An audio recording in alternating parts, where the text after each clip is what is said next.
Support for Wheatland the first 40 years is provided by Elderly Instruments, a Lansing, Michigan music store featuring new and used guitars, banjos, and other instruments, providing instruments and music information from their showroom in Lansing since 1972.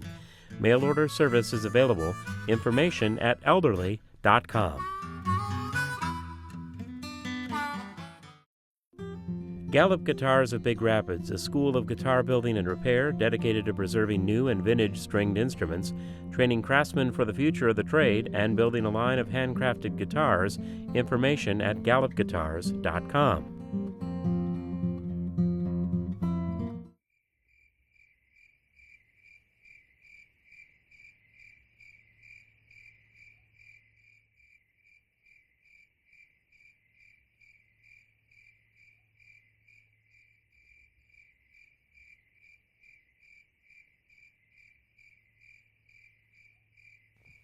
This stage in the middle of what used to be a farmer's field is quiet now.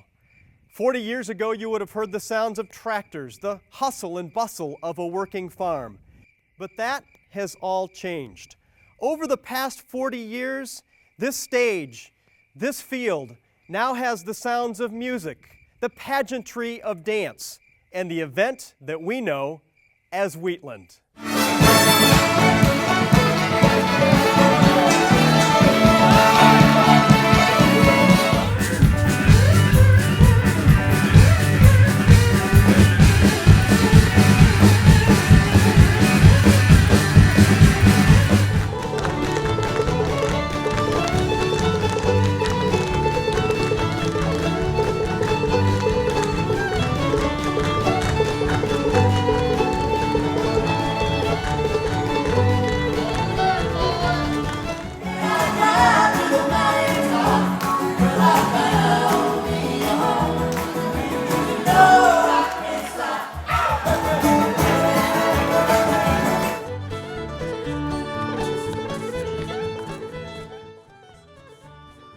We had been following the Pine River Valley boys around to these, to Charlotte and to, fairgrounds in Midland. Why don't we just do this? Why don't we just do it here, someplace, find a place here and just do a festival, have a half a dozen bands and raise money for the food co-op. That's what we were. In those days, we were the food co-op guys. Benefit in those days was a big word. Put on a show, raise money for something. We had nothing else to raise money for at that point, right? Oh, the first one was on M20 at the corner at 20 and Sherman Road. It was Arn Rohde's hayfield, and we rented that from Arn. We had a hay wagon as the original stage, and there were probably maybe 400 people that went to the first one. People could have come from 50 miles away, probably not much more than 50 or 60 miles away that first year. Dan did, in the beginning, he did the flyers and the design for the t-shirts. There's a lot of backstory to it. When you talk to people now, there's a lot of the farmers were up in arms, and there was vigilante groups running around trying to save us from another Woodstock festival in Remus. I'm certain that there were local people that thought that it wouldn't necessarily be a Woodstock type event as far as sheer numbers go, but there is that possibility of things that happened at Woodstock could happen at the Wheatland Festival too.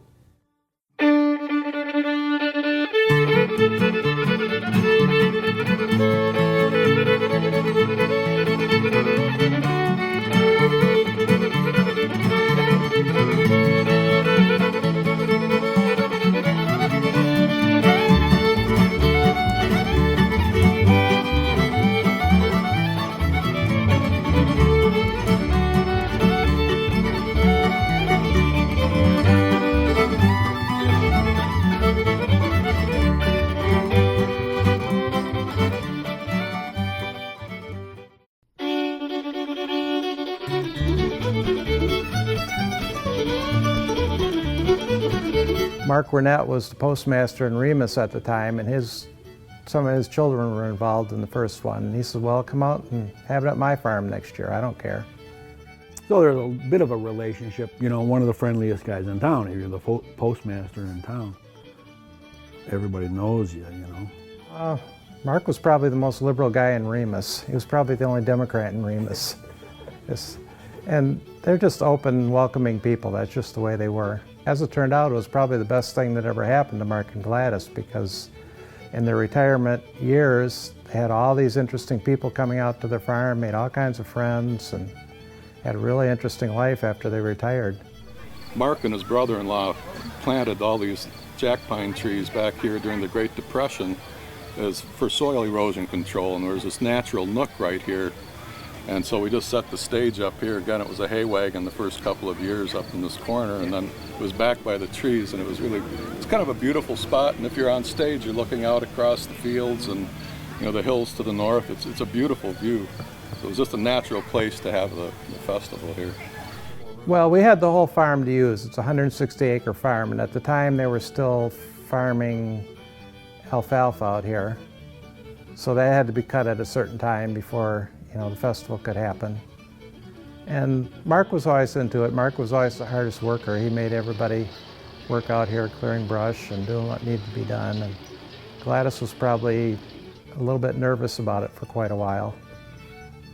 I don't know how to describe people that would invite 500 and then 1,000 and then 5,000 people to their backyard for the weekend.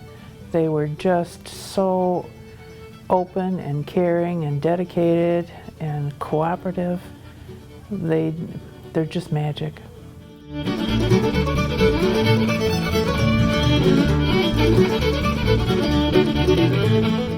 You know, the later 70s and into the very early 80s, from discovering new music at that point was really memorable.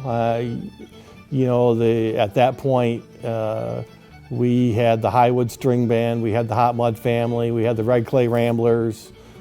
The bands led us to other bands, and then the connection between Dan McGuire and Dick Terrier, based in growing up together in Ann Arbor. And right around then, Dick was about to move to North Carolina. When he did, he was quickly sucked into all the musical activities wherever he was. And Dick was like our scout. He graduated from college and moved to North Carolina because he was a banjo player. A lot of the early bands, like Dick was our secret agent, you know, sorting through bands, and recommended some real doozies. Tremendous performers. Yes, he always kind of had his thumb on our forehead. You guys can do this. He was full of encouragement. On the one hand, just that you could do this. Don't stop. You got something good going.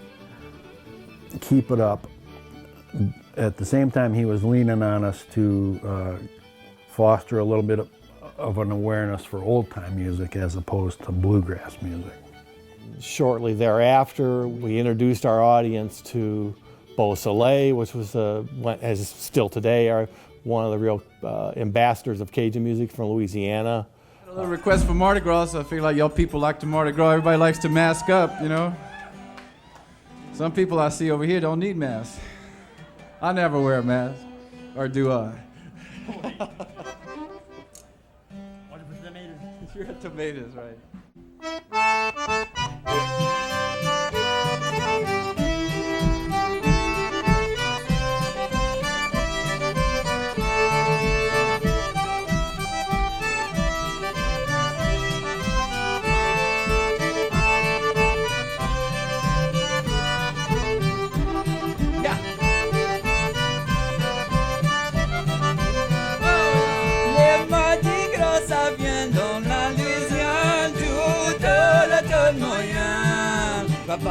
Papa peut demander la charité.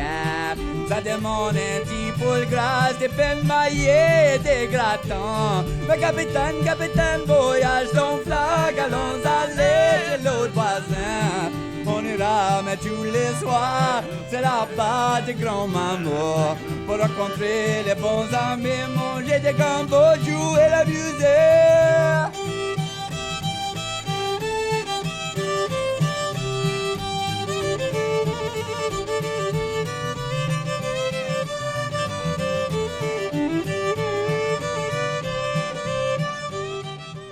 audiences had never really been exposed to that kind of music at all. It was mostly bluegrass music and some singers and songwriters and folk musicians and that sort of thing. And at that point, they were starting to be introduced to, in some cases with the Dannon international music. They were coming over here from Ireland and touring the US. And I just remember people just going crazy for them and Beausoliel, and because it was new music for everybody.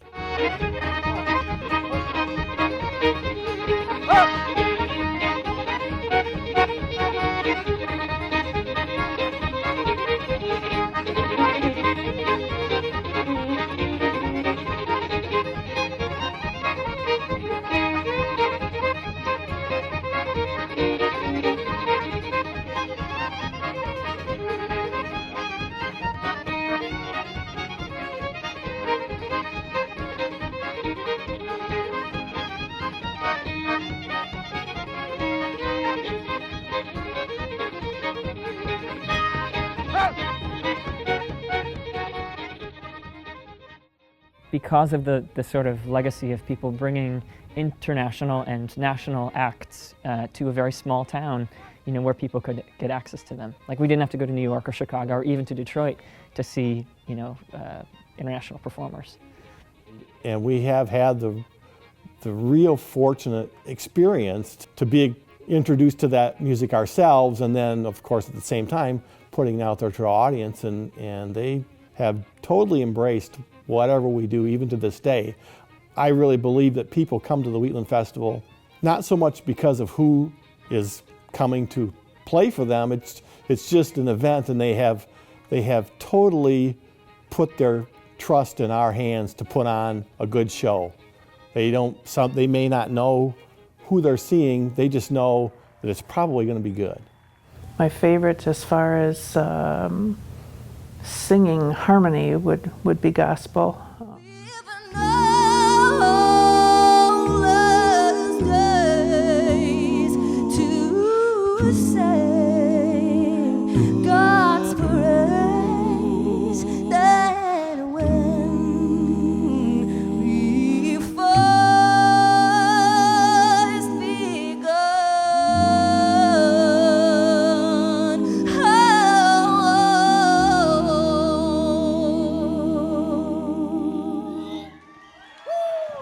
Favorites for dancing is Cajun, but I really like it all. Steve Riley and the Mammoth Playboys probably was my favorite group that was ever here.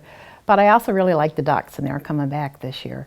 You know that death came a knocking on my preacher's door, singing, "Come on, preacher, ain't you ready to go?" And my preacher stooped down, buckled up her shoes. She moved on down by the Jordan stream, and then she shot, "Hallelujah, done my duty, got on my traveling shoes." You know that death came a knocking on my front door, saying, "Come on, sister, ain't you ready to go?" So I stooped down, buckled up my shoes, and I moved on down by the Jordan stream, and I shot, "Hallelujah, done my duty, got on my traveling shoes." And I shout, "Hallelujah, done my duty, got on my traveling shoes." Oh,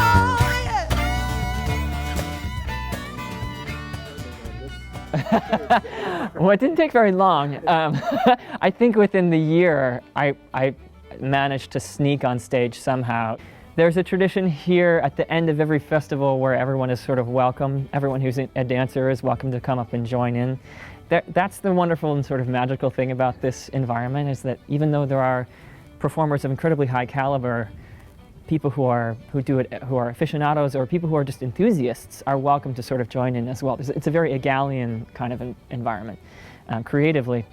So I remember the dance act that year calling, come on everybody, come up. And so at 10 with my little like shiny tap shoes on, I remember getting on stage and like coming to the front and looking at this sort of big beautiful view that we're looking at right now and thinking, wow, this is really amazing. It's a really amazing way for an individual to connect with a large amount of people, to connect with conceivably 13,000 people.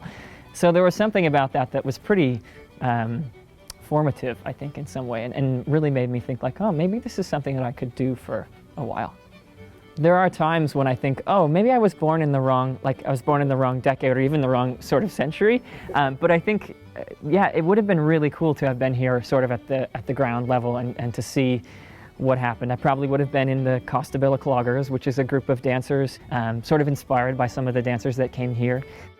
But the great thing about that is that the Costabella Cloggers are still around, and they're sort of still sharing their craft and what they do. They performed this year on the stage as part of the dance project for the 40th anniversary.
So it's actually pretty special that there's this continuity, rather than thinking like, oh God, I wish that I would have been around from 1974, or whatever it was.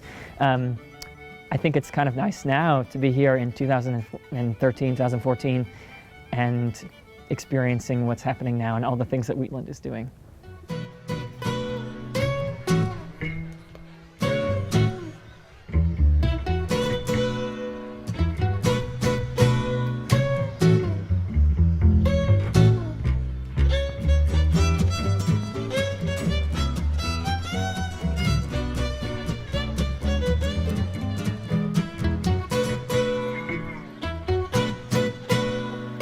Fortunate enough to make my way through the world as a dancer and a musician these days, and that's thanks in no small part to both the support educationally of Wheatland, and also, they're bringing acts here that I could see what that's like.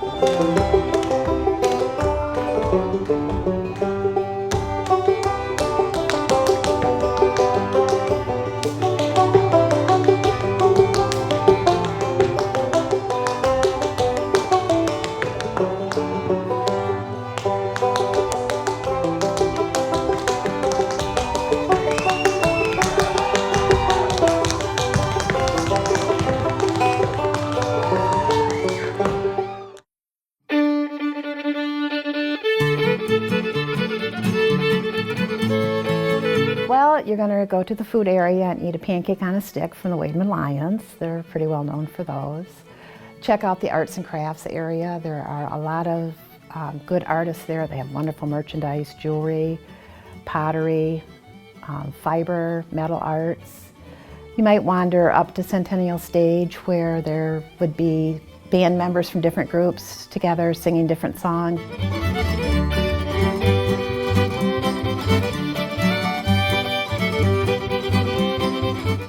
You might wander over to main stage and see somebody dancing, or back to the dance stage and learn how to do some Cajun dance or some swing dance. I'll walk up to Kids Hill and see somebody teaching little kids how to play the fiddle or doing face painting on kids.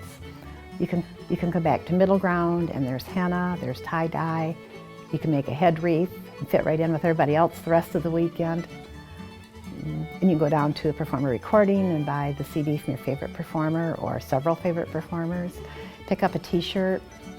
Every year we have a different design with the year on it. They can come here and be whoever they want to be. You know, the doctors, the lawyers, psychologists, they come and go barefoot in the fields, and they can be whoever they want to be. They don't have to keep up an image.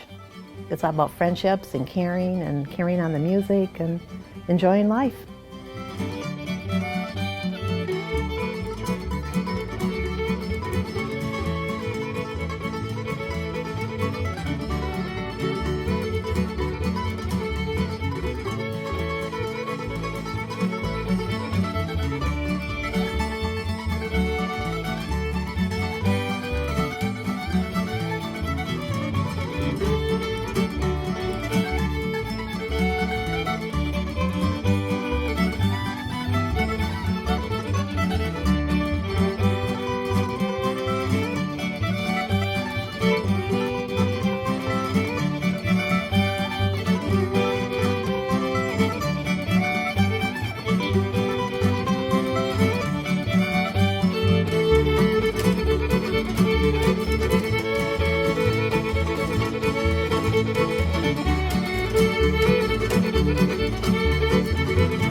I think for a long time Wheatland has fought this sort of association that it's a sort of a Dionysian or like a little bit of a scary party scene, when really a lot of people don't know about all the educational things that Wheatland really does for not only for young people but for senior citizens. Well, we have a community ed program where performers go to area nursing homes, senior centers, meal sites. We also have performers go into the area schools and do things such as music, dance, draw, art, storytelling. We do a monthly dance series. We have a monthly kids program here on a Saturday called Wheat Scouts.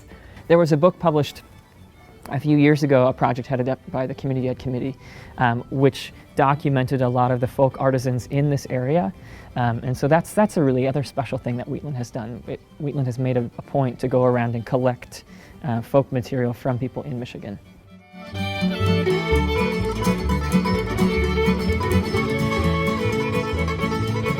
Well, most people are familiar with the larger festival that happens in September, but the organization also holds a smaller event every spring around Memorial Day, and there are probably about 1,000 to 1,500 attendees, and it's quite small compared to the big festival, but it's more workshop centered. It's geared towards people who want to come and learn a skill, so that could be something craft oriented, so they might learn something about traditional basketry, or they might learn about Appalachian style clogging and actually get to the point where they can do that over the weekend, or they might take instrumental workshops playing the guitar, playing the mandolin or fiddle. We do all workshops there during the day where you actually learn, and then we have dances and performances in the evening, where the big festival is mostly performance.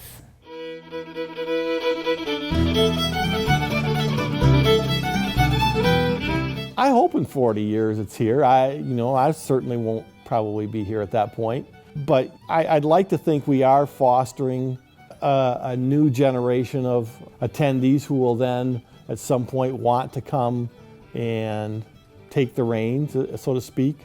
I know there are young adults here now who grew up here, who their parents came and brought them as children, and now they're bringing their children because they're young adults too. So I think there's a long history for some people. So I can only hope that it will continue. It's always, you never really know. But it certainly doesn't show any signs of diminishing at all. We realized early on that if it was going to last, we needed to bring in the next 2 and 3 and 4 generations, and the next generation, of course, was our children. Many of them were at Wheatland before they were born, and then every year since then, and they've taken different levels of responsibility within the organization. Almost all of them volunteer. Say it, after year 2 or year 3, I was sure that we'd go for another 10 years or something, but 40 is a pretty remarkable number, so 80 isn't unreasonable. Oh, I see it all the time where somebody who's 25 or 30 years old is singing an old-time song. And where did you get that old-time song? Well, my parents, we've been coming here all our lives. You know, every year there's still new people who come to volunteer, and they go through the training, filling places maybe where someone has fallen out of the ranks, and you know, there's an opening. You know, Wheatland is built from people all over the state and from out of state. The same way, the families have branched out, and that's where new board members come from, that's where new ideas come from. It's all, it's hard to beat, I think, you know. Bulletproof.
Support for Wheatland the first 40 years is provided by Elderly Instruments, a Lansing, Michigan music store featuring new and used guitars, banjos, and other instruments, providing instruments and music information from their showroom in Lansing since 1972.